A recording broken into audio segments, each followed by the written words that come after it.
السلام عليكم ورحمة الله وبركاته، صبحكم الله بالخير يا حلوين، ايش حالكم علومكم ان شاء الله طيبين. طبعا اليوم بنتكلم عن اذا انت انسان توك جديد او مستجد في هذا العالم، ويعني قاعد تتداول عملات ميم او عملات كازينو نفس ما نقول نحن، لازم تنتبه في بعض النقاط. يعني انت، انا ادري، انا على فكرة انا عارف ان اغلب الناس اللي يدخلون عملات الميم وخاصة المبتدئين ما كملوا شهرين 3 شهور، أنا عارف أساسًا ما يتابعون العقود ولا أصلًا عندهم أي خلفية في هالأمور. نقول بسم الله على بركة الله. طبعًا في شغلات معينة أنت لازم تنتبهها، يعني مثلًا خاصية البلاك ليست إنك تدخل يسوي لك بلاك ليست ما تروم تبيع. خاصية الوايت ليست إن مثلًا ترانزاكشنات أنت يوم تحاول تسوي سواب أو تحاول تبيع ما تروم، بتلقى محافظ ثاني قاعد، يعني ناس يعني من أصحاب العملة وأصحاب العقد والى آخره قاعدين يبيعون وأنت مو بقادر تبيع، او معاملتك ما تمشي قبلهم. يعني يوم هم بيبيعون على سعر معين فوق، انت توك جالس تبيع والعمله قاعده تغرق. التاكس موديفيكيشن اللي هو ان هم يرمون، يعني مثلا يغيرون سعر التاكس مال البيع، بدل ما يكون 5% يخلونه تقريبا 50%، وهني انت ما تروم تبيع العمله. عندك اللي هو الانتي ويل موديفيكيشن، انك ما تروم تبيع كل الكميات. لو عندك مثلا خلينا نقول 10,000، ما تروم تبيع ال 10,000 هذه، تقدر تبيع فقط 2000. نقول بسم الله لبركة الله ونشوف شو القصة. لو بني ندخل مثلا على سبيل المثال، خلنا ندخل ديكس سكرينر. اوكي، استغفر الله، ديكس تولز. زين، وش خلنا ندخل ديكس تولز وخلنا ندخل ديكس سكرينر. اوكي، عشان تشوف بعض الاشياء، وخلنا ندخل بعد مرة واحدة سيرتك عشان نراويك ان العقد مضروب ولا مضروب، تقدر تتأكد 100%. يعني عندك مثلا بنشوف اول ام عملات الميم اللي هي طبعا بيبي. زين، تدخل على بيبي الاصليه الاساسيه اللي هي بدات الترندات من ضفادع، لو تي تدخل عقد بيبي نوعا ما مضروب. زين، هل فيها مشكله؟ نعم فيها مشكله.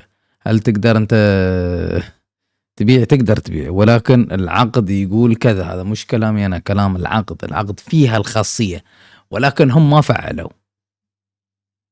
هذا يعتبر يعني نوعا ما شعار احمر، او خلينا نقول شعار اصفر بعد مش احمر. زين، لو تيجي تشوف بي فيها البلاك ليست فانكشن، ذا بلاك ليست فانكشن از انكلودد، يعني داخل العقد ولكن ما فعلوه، ولكن موجود. زين، مع ان العمله حاليا ترند توب 20 توب 30 تقريبا، ولكن عقدها نوعا ما مشكوك في امره للامانه. اوكي، لو تيجي تشوف anti whale is modifiable، يعني the maximum token trading amount of a maximum position can be modified which may lead to suspension، حتى يمنعون البيعكم مثلا. حتى الانتي ويل انك ما تروم تبيع كل الكميات نفس ما تكلمنا.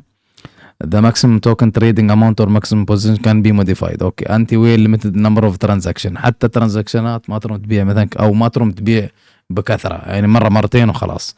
the number of token transaction is limited، يعني مثلا ما تبيع 5 مرات مثلا او 6 مرات، الله اعلم. ولكن كيف ناكد هذا الكلام صحيح ولا لا؟ ندخل على سيرتك ونكتب عملتنا بي هذه الضفدع، نشوف هالثلاث نقاط موجوده هي ولا لا. اوكي، تدخل يا طويل العمر في الجفرنس، التريدنج كونسترينت، العرقلات في التداول. شو هي العرقلات او يعني الموانع اللي في التريدنج؟ تكلمنا الانتي ويل فانكشن موجود، الموديفايبل انتي ويل موجود، البلاك ليست موجود. فتدخل في الجو سكيورتي لابس، نعم هالثلاث نقاط موجوده، والسيرتك ياكد على ذلك، نعم هالشيء موجود. هل هذا خطر او شعار احمر؟ نعم، تكلمنا مرارا وتكرار. لو تشوف عندك عملات الميم في ديك سكرينر، خلنا نشوف. في بعض العملات غرقانة تقريبا دقيقة، احنا نبغى لاست 24 اور، ولكن ابغى اشوف خاصية مش الجينر اللوزرز، ما ادري اذا بلقاني ولا لا. لا، خل هذا الفلتر، ولكن ابغى اشيك، بتأكد في شيء واحد، لان في وايد عملات تصفر. لو تيجي تشوف يعني اغلب العملات تنزل اليوم، مثلا تنزل اليوم او مثلا بعد مثلا تنزل في نفس الساعة نفس الدقيقة. زين، خلنا نشوف العملات اللي في 24 ساعة. شوف نسبة نزولها. زين، من الاعلى شيء لان اقل شيء. اوكي، لو تيجي تشوف خلنا نشوف نيو بيرز. اوكي، لو نيجي نشوف مثلا عملات جديدة. اوكي، نازلة قبل 5 دقائق، قبل 5 دقائق غرقانة 20%، 30%، 30%، 20%. استغفر الله، في 24 ساعة غرقانة 20 30. هالعملة تشوفها 37%، 16,000، 14,000، 15. شوف كم منهن تغرق وفي بعضن يصفرن. يعني عندك هذا مثلا جوردن بيلفورد في 6 ساعات غرقت 80%. ركز، 50، 60، 50. هالعملات طبعا الجديدة قبل 5 دقائق. خلينا ناخذ عملات نزلا في يوم وليلة، يوم كامل. اوكي، لو تشوف 80%، 40، هذا في 6 ساعات طبعا. 60%، 50، 60، 60، 40، 40، 60، 60، 18، 66، 50، 50. يعني نسبة المحمرات أكثر من المخضرات. فصديقي بتدخل عملات الميم، حط في بالك ممكن تغرق. زين، خلصنا الحين. انت كيف تنتبه في العملات الميم؟ اوكي، تكلمنا ان 3 نقاط هذيلا لازم تحطها في بالك. هل انت مجبور انك تتبع هيلا؟ انا اشوف ان لازم صراحة، لان اذا فيها الخاصية ممكن يعني تقع في الفخ. هذه وحدة من العملات يعني اللي تنجح. هالخاصية مو معناته العملة خلاص بتنعدم. ما اقول لك 100%، ولكن نسبة عالية من 50 ل 70% تروح صفر. انا اعطيك اياها من الاخر. لو تيجي تشوف مثلا عملات يعني الميومات الثانية. اوكي، مثلا هذه خلينا نقول طلع 42,000%. هل فيها شعارات حمر؟ اول شعار رقم 1 لازم تيجي تشوفه شعار هذا. اذا ما لقيته مفعل اخضر يعني لوكت، القيمة السيولة لوكت، اتجنب. لو تشوف معقولة عملة طالعة من هني الين هني، خلينا نقول تقريبا سوت 50 70، خلينا نقول 300 او 3700 كل 10,100. يعني انت تتكلم 370 اكس. معقولة 370 اكس وما تفرغت لين هني؟ شو السبب؟ ما مستحيل مستحيل مستحيل من السابع المستحيلات ان العقل يتقبل هالموضوع، انه والله عملة طالعة 370 اكس وبس نازلة تقريبا 40 30%. مستحيل. زين، كيف نقدر نشيك على الامور هذه؟ طبعا تقدر تاخذ الجو بلس سكيورتي كضمان. اوكي، تاكس كان بي موديفايد، بلاك ليست فانكشن موجود يحجبون البيع، والوايت ليست انه في ناس تقدر تبيع وناس ما تقدر تبيع والى اخره. شعارات حمر، شعارات حمر. The number of token transaction is limited. tax modification يغيرون التاكس وما حد يقدر يبيع. فمن السابع المستحيل عملة ميم او شو من العملات الموجودة تطلع رقم معين وما تنخرط 70 80% في نفس الدقيقة. ليش؟ لان كل الناس بيبيعون اوريدي طالعين 20 200% 150%. لو تشوف منو قاعد يبيع، مثلا في واحد يبيع 3050، في واحد 1000، في واحد 100، في واحد، يعني موضوع فيه خلل. وبعدين في طريقة ثانية تقدر انت تتبع العملات. يعني مثلا هاي العملة، اوكي خلنا نفرض ان هاي نازلة متى، خلنا نقول نيو بيرز، تكلمنا عن نبغي عملة جديدة توها نازلة. خلنا نفرض طالعة 6 اكس، هذه بي بي سولو الاخري. كيف نأكد او نركز في اشياء ثانية؟ طبعا وصلت رقم كبير ونزلت نزول صاروخ. السبب نشوف مثلا واحد داخل ب 100 سولانا الى 10,000. زين، نبغي نشيك. ركز، هذه نازلة قبل 5 دقائق، قبل 5 دقائق، قبل يوم اتوقع 3 جون. نحن 4 جون تقريبا كملت. هاي تقريبا نازلة 3 جون كملت يوم. اوكي، من السابع المستحيلات حطها في بالك. السابع المستحيلات ان في واحد يشتري ب 48,000 دولار وبعدين يرد يبيع ويرد يشتري ويرد يبيع. مثلا يشتري يبيع يرد يشتري والى اخره وانت مكمل. ما في انسان يشتري هالكمية مستحيل. ما في انسان بيدخل ميم توها نازله جديده الحين توها نازله قبل ساعه نص ساعه يشتري ب $50,000 $100,000. السبب شوف هالنزول هذا، سبب هالنزول هذا الحبيب شاري بهالسعر، ماسك كميه ضخمه، يمكن عادي يكون 20 30 40% من الكميه او 20% تقريبا 30%، ويفرغ. طبيعي. لو ان مثلا السيوله لو تشوف هني السيوله مثلا مغلقه والى اخره، ولكن دائما ركز عملات جديده، ركز اوكي. خلينا ندخل مثلا باك على عمله ثانيه، مثلا هذه نازله قبل تقريبا 34 دقيقه، طالعه كم 36%، بس ندور عمله طالعه 20 نازله قبل اقل من يوم، اوكي، طالع 20,000%، اوكي. ركز. مو بتي تشوف انه والله السيوله مغلقه خلاص انتهينا خلصنا الموضوع، لا مو بشرط ان السيوله مغلقه والعقد مثلا هذا مثلا مبين شعارات حمر وخلاص ولا الى اخره، لا، تقدر تشوف بطرق ثانيه.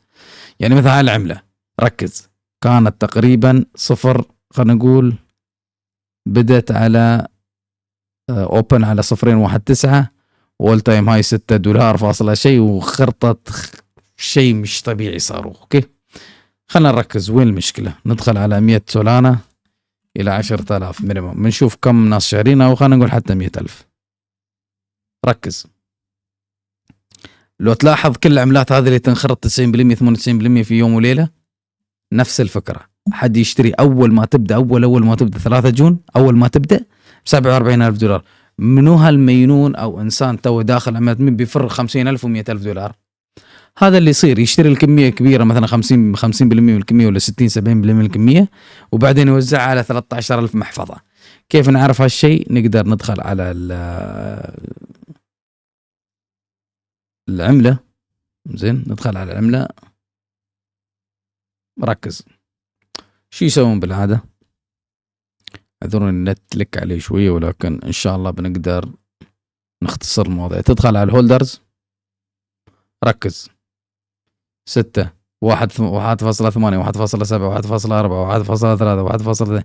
تدخل على الصفحة الثانية نفس الشيء، الكميات تقريبا تتشابه. مثلا تدخل على الصفحة الثالثة تقريبا 0.67 0.66 0.61 0.59 58 54 52 51 والى اخره. انت عرفت الحركة كيف؟ فهذه الطريقة الجديدة. قبل كانوا مثلا ينصبون بطرق ذا.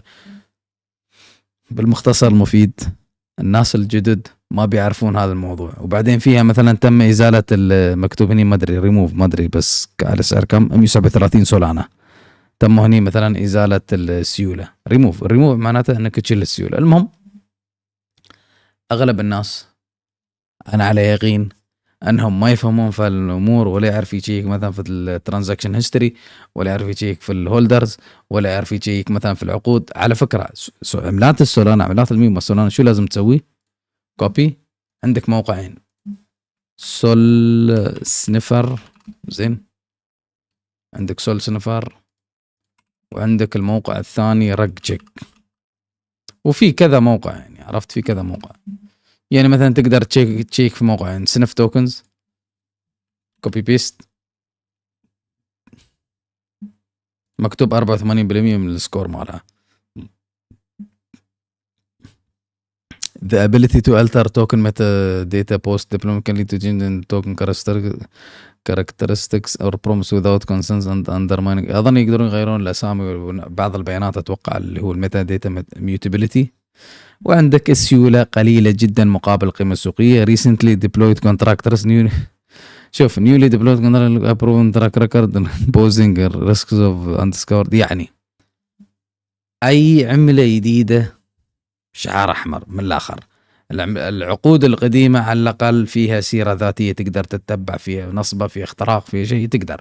لكن دائما يكتب لك نيلو ريسك، مثلا يكتب لك recently deployed contract risk، يعني في مصيبة أي عملة جديدة. إذا خلصنا ندخل من هالموقع، نقدر ندخل على الرج تشيك. أتوقع تسوي كونتراكت تشيك، مكتوب جود، بس هني عندك الميوتابل ميتا، مكتوب توكن ميتا داتا كان بي تشينج باي ذا اونر، يعني اسم العمله تقدر تتغير. يعني يقدر على سبيل المثال يعني ينصب ويغير الاسم، وما حد بيعرف الا اذا تشيك العقد والى اخره.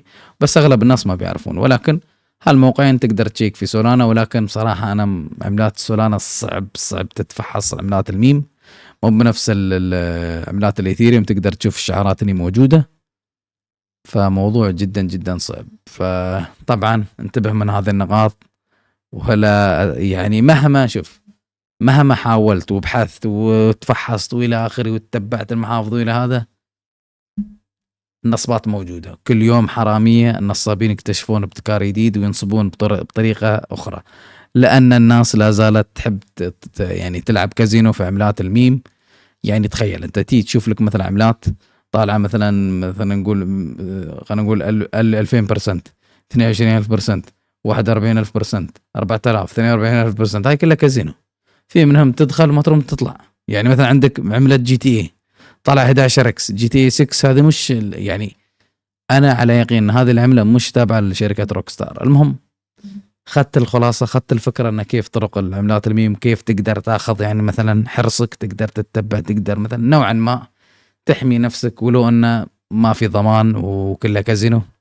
طالع انت كل 5 دقائق عمله جديده تطلع، كل 5 دقائق، كل 5 دقائق. شوف 5 دقائق، 5 ساعات، 19 ساعه، 8 ساعات، 13 دقيقة، 6 ساعات كل يوم. ما ألوم الناس ليش تقع في الفخ، لأن هذيلا كلهم داخلين عشان يكبسون على الناس الجداد اللي داخلين. فكرة الميمات عشان تكون في الصورة، ارفع وكبس. منو اللي بينكبس؟ الشخص اللي متأخر. يعني هذيلا يسوون العملات وشارين السيولة أول ما تنزل العملة، أول ما تنزل هم أول ناس يشترون، وبعدين ناس تاني يدخلون هم اوريدي شايلين 40-50% من الكمية، موزعين على 200 محفظة، وصلى الله وبارك. منو اللي ياكل يعني ياكل تبن، أو خلينا نقول الضحية؟ الشخص الجديد اللي ما عنده خلفية. المهم بالتوفيق يا إخواني، ما بنطول الموضوع إن شاء الله. المهم أخذت لك معلومات كيف إنك تقدر نوعا ما تتفحص، وأتمنى أن الفيديو كان مفيد، ودمتم سالمين، ونراكم في حلقة أخرى إن شاء الله.